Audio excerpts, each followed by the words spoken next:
Hi friends, നമുക്കിന്നൊരു ചീമച്ചക്ക തീയൽ അല്ലെങ്കിൽ കടച്ചക്ക തീയൽ എങ്ങനെ ചെയ്തെടുക്കാമെന്ന് കണ്ടാലോ.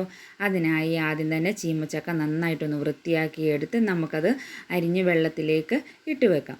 എന്നിട്ട് നമുക്കൊരു പാൻ വെച്ച് അതിലേക്ക് അല്പം എണ്ണ ഒഴിച്ച് തേങ്ങയും കരിയാപ്പിലയും കൂടെ ചേർത്ത് കൊടുത്ത് നന്നായിട്ടൊന്ന് മൂപ്പിച്ചെടുക്കാം. തേങ്ങയുടെ കളറൊക്കെ ഒന്ന് മാറി നല്ല ബ്രൗൺ കളറായി വരുന്ന സമയമാകുമ്പോൾ നമുക്കതിലേക്ക് പൊടികളും കൂടെ ചേർത്ത് കൊടുക്കാം.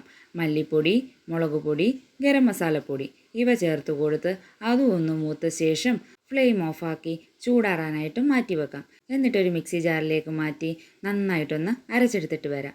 എന്നിട്ട് നമുക്കൊരു ചട്ടി വെച്ച് അതിലേക്ക് അല്പം വെളിച്ചെണ്ണ ഒഴിച്ച് തേങ്ങാക്കൊത്തും ചെറിയ ഉള്ളിയും 2 പച്ചമുളകും കൂടെ ചേർത്ത് കൊടുത്ത് നല്ലതുപോലെ ഒന്ന് വഴറ്റിയെടുക്കാം. ഉള്ളിയുടെ കളറൊക്കെ ഒന്ന് മാറി ഒരു ബ്രൗൺ കളറാവുന്ന സമയമാകുമ്പോൾ നമുക്ക് ചീമച്ചക്കയും അല്പം മഞ്ഞൾപ്പൊടിയും കറിക്ക് ആവശ്യമായ ഉപ്പും കൂടെ ചേർത്ത് കൊടുത്ത് ഒന്നുകൂടെ ഒന്ന് ചെറുതായിട്ടൊന്ന് വഴറ്റിയെടുക്കാം. ഒരു 2 സെക്കൻഡ് വഴറ്റിയ ശേഷം നമുക്കതിലേക്ക് അരച്ച് വെച്ചിരിക്കുന്ന അരപ്പും കൂടി ചേർത്ത് കൊടുക്കാം.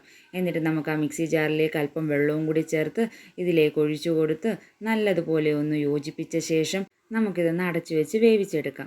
ലോ ഫ്ലെയിമിലിട്ട് നന്നായിട്ടൊന്ന് വേവിച്ച് കടച്ചക്കയൊക്കെ ഒന്ന് നന്നായിട്ടൊന്ന് വെന്ത് ചാറൊക്കെ കുറുകി വരുന്ന സമയമാകുമ്പോൾ അല്പം ഉലുവാപ്പൊടിയും കൂടെ ചേർത്ത് കൊടുത്ത് നമുക്കതിലേക്ക് കടുവും കൂടെ താളിച്ചു കൊടുത്തു കഴിഞ്ഞാൽ നമ്മുടെ ചീമച്ചക്ക തീയൽ ഇവിടെ തയ്യാറായി കഴിഞ്ഞിരിക്കുന്നു. ഇഷ്ടമായെങ്കിൽ ലൈക്കും ഷെയറും സബ്സ്ക്രൈബും ചെയ്ത് സപ്പോർട്ട് ചെയ്യാൻ മറക്കല്ലേ. താങ്ക്